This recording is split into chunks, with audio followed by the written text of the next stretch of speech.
आप सभी का स्वागत है मेरे YouTube चैनल पैरामेड टॉपिक पे। आज की वीडियो में हम बात करेंगे टेल्मिसर्टन का एक मोस्ट पॉपुलर ब्रांड टेल्मा के बारे में। टेल्मा के बारे में हम सब कुछ जानेंगे, इससे रिलेटेड यूज के बारे में, मैकेनिज्म ऑफ एक्शन के बारे में, इसके साइड इफेक्ट्स के बारे में, वार्निंग क्या है, मतलब क्या-क्या सावधानियां रखनी चाहिए, किन लोगों को यह दवा नहीं दी जाती है और किन लोगों के लिए यह दवा बहुत अच्छा काम करती है। सब कुछ हम जानेंगे इस वीडियो में, तो वीडियो को लास्ट तक जरूर देखें और अगर आपने अभी तक चैनल को सब्सक्राइब नहीं किया है तो चैनल को सब्सक्राइब कर लें और साथ ही बेल आइकन को जरूर दबा दें। तो चलिए अब हम वीडियो को आगे बढ़ाते हैं। इसका उपयोग बीपी को कम करने के लिए किया जाता है। मतलब अगर किसी व्यक्ति को यह दवा प्रिस्क्राइब की जाती है, इसका मतलब है उसे ब्लड प्रेशर की समस्या है। तो इस दवा को हमेशा लेते रहने की जरूरत होती है, यानी कि डॉक्टर के द्वारा बताई गई ये दवा को अपने से बंद करना सही नहीं होता है।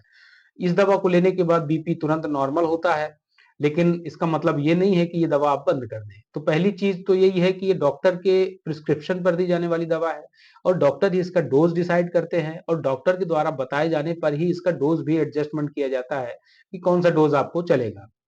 तो ये रही बात इसके टेल्मिसर्टन के ब्रांड के बारे में, यूज के बारे में। अब इसके डोज की अगर बात करें, स्ट्रेंथ की, तो यह दवा 20 mg से स्टार्ट होती है, यानी कि टेल्मा 20 mg, टेल्मा 40 mg और टेल्मा 80 mg, जो कि अकॉर्डिंग टू बीपी और सिचुएशन जो है तो डॉक्टर डिसाइड करके उसको प्रिस्क्राइब करते हैं।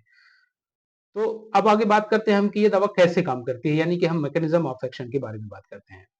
तो टेल्मिसर्टन का जो मैकेनिज्म ऑफ एक्शन है वो है एंजियोटेंसिन रिसेप्टर 2 को ब्लॉक करना।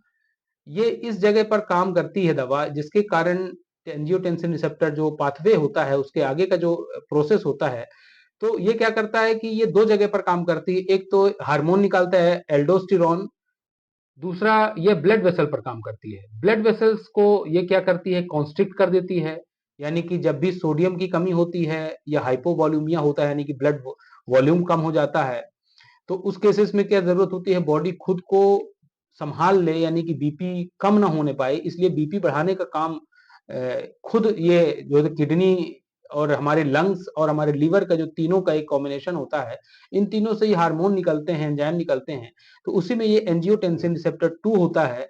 तो ये क्या करता है कि दो जगह काम करता है, एक तो ब्लड वेसल्स पे जो कि कॉन्स्ट्रिक्ट करता है जिसके कारण बीपी बढ़ता है, दूसरा ये सोडियम और वाटर का रिटेंशन कराता है, तो ज्यादा सोडियम और वाटर होगा उसके कारण भी ब्लड वॉल्यूम बढ़ेगा और बीपी बढ़ता है।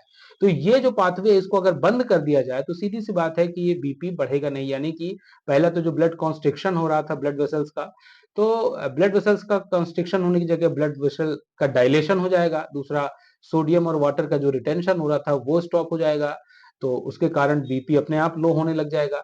तो ये इसका बेसिक मैकेनिज्म ऑफ एक्शन होता है। अब हम बात करते हैं इससे रिलेटेड ब्रांड्स की, टेल्मिसर्टन से रिलेटेड और कौन-कौन से ब्रांड्स आते हैं।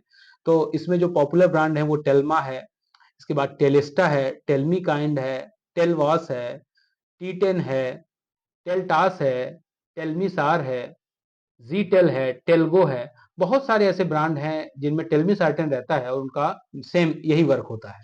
तो इंपॉर्टेंट यही होता है कि टेल्मिसर्टन इसमें मेन जो ड्रग होती है। अब हम बात करते हैं कुछ इसके प्रिकॉशन की, इस दवा को लेते समय क्या सावधानी रखने की जरूरत है।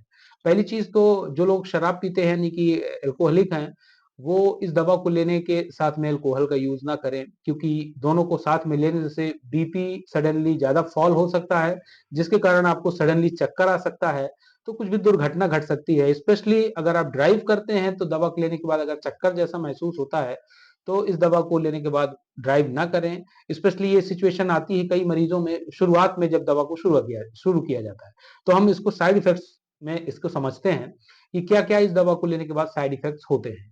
इस दवा को जब शुरू किया जाता है तो हमारी बॉडी हाई बीपी के कारण उस हिसाब से ढल जाती है और दवा को शुरू करने के बाद जब बीपी लो होता है तो एक फ्लक्चुएशन होता है ब्लड प्रेशर में, जिसके कारण हाइपरटेंशन से जो हाइपोटेंशन की स्टेज आती है, उसके कारण बॉडी वीक फील करती है, यानी कि ऐसा लगता है कि जैसे बहुत ज्यादा कमजोरी आ गई हो। इसके अलावा इसके दूसरे ऑर्गन्स में भी असर आता है, जैसे कि हमारे रेस्पिरेटरी सिस्टम में इसके कुछ असर होते हैं, छाती में जकड़न महसूस होती है, साइनस का अगर प्रॉब्लम है किसी को तो साइनस का पेन बढ़ सकता है, इसके अलावा स्वेटिंग होती है, ज्वाइंट्स पेन होते हैं, बैक पेन हो सकता है और यूरिनेशन भी होता है, थोड़ा बढ़ता है, बार बार पेशाब लगती है। तो ये इसके कुछ साइड इफेक्ट्स देखे जाते हैं। आमतौर पर ये ज़रूरी नहीं कि हर किसी को साइड इफ़ेक्ट्स हों, लेकिन ये शुरुआत में कुछ लक्षण इसमें कुछ लोगों को देखे जाते हैं। तो ये थी साइड इफ़ेक्ट्स की बात। प्रेगनेंसी में ये सेफ नहीं है। अगर कोई प्रेग्नेंट लेडी है तो उसको टेलमिसार्टेन बिल्कुल भी रिकमेंड नहीं करते हैं कभी भी। ये डेंजरस है बेबी के लिए भी, तो प्रेगनेंसी के लिए सेफ बिल्कुल भी ये दवा नहीं है। और अब हम बात करते हैं कि लोगों को ये दवा नहीं लेनी चाहिए। स्पेशली जो लोग इसके लिए हाइपर सेंसिटिविटी यानी कि एलर्जिक हैं, वो दवा को नहीं ले सकते, और अगर ऐसी कोई कंडीशन होती है लेने के बाद, तो ऐसी स्थिति में तुरंत डॉक्टर से मिलना चाहिए और तुरंत उनको इन्फॉर्म करना चाहिए। दूसरा, जिनका इम्पेयर्ड लिवर या किडनी फंक्शन है, उनको ये दवा नहीं दी जा सकती है। तो यही सारी कुछ छोटी-मोटी बातें हैं जो ध्यान में रख कर के डॉक्टर डिसाइड करते हैं टेलमिसार्टेन कि आपके लिए सेफ है या नहीं। तो ये थी सारी जानकारी टेलमिसार्टेन और टेल्मा के बारे में और इससे रिलेटेड ब्रांड्स के बारे में। आशा करता हूँ कि ये वीडियो आपको ज़रूर पसंद आएगा, और ऐसे ही वीडियोज़ के लिए आप हमें सब्सक्राइब करें और साथ ही बेल आइकॉन ज़रूर दबा दें। मिलते हैं नेक्स्ट वीडियो में दोस्तों। Thank you so much for watching.